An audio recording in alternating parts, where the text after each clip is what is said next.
Doctor صاحب کیا وجہ بنی آج جیسے اختتام ہوا اس جلسے کا، کیا ایسے ہونا چاہیے تھا؟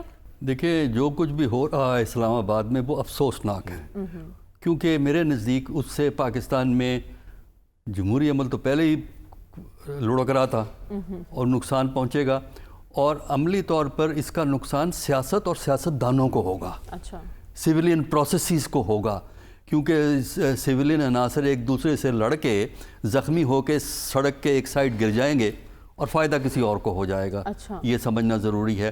دوسرا یہ ہے کہ اس سے پہلے بھی جو جلسے ہوئے کئی دفعہ انتظامیہ نے ٹائم دیے ہیں کہ رات کو اتنے بجے تک ختم کر دیں گے، لیکن وہ کبھی اس ٹائم پہ جلسے ہوئے نہیں ہیں۔ پاکستان میں جلسوں کا کلچر سمجھنے کی ضرورت ہے، اور دوسرا یہ ہے کہ اگر جلسے کا ٹائم دیا گیا تھا تو آج کے اخبارات اگر اٹھائیں، کچھ اخبارات میں یہ واضح طور پہ لکھا ہے کہ رات کو اسلام آباد سیل کر دیا گیا تھا۔ تو سوال یہ ہے کہ اگر جلسے کی اجازت دے دی تھی کہ 7 بجے تک جلسہ کریں گے تو اسلام آباد کو سیل کرنے کی کیا ضرورت تھی؟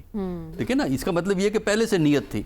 تو بات یہ ہے کہ اس وقت فیصلہ کرنا کون غلط ہے کون صحیح ہے بہت مشکل ہے، کیونکہ جو جدھر کھڑا ہے وہ ادھر کی بات کر رہا ہے۔ لیکن ہم نے اس قسم کے منظر پہلے بھی دیکھے ہیں پاکستان میں یا پڑھے ہیں ان کے بارے میں۔ 58 میں جب مارشل لا لگا ہے اس سے پہلے کے ذرا حالات دیکھ لیں نا، کس کا جلوس آنا تھا، کس کا جلسہ ہونا تھا، کیا ہونا تھا۔ وہ مسلم لیگ خان عبد القیوم کا ایک لمبا چوڑا جلوس کراچی میں نکل رہا تھا۔ اچھا، اسی طرح 69 میں ہم نے دیکھا ہے کیا صورتحال ایوب کے خلاف ہوئی تھی۔ تو میرا خیال یہ ہے کہ جہاں اتنی پبلک ہو جتنی آج تھی وہاں انتظامیہ کو شیلنگ اوائڈ کرنی چاہیے۔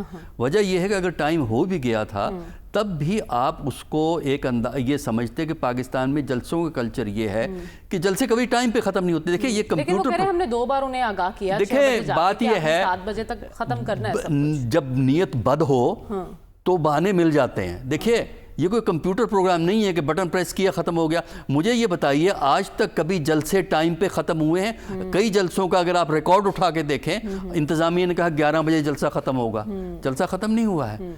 یہ جو ہے نا، یہ بات یہی تو پرابلم ہے کہ جب آپ صاحب اختیار و اقتدار ہوں تو ہر چیز آپ کے کنٹرول میں ہوتی ہے، لہٰذا آپ جو مرضی کر دیں۔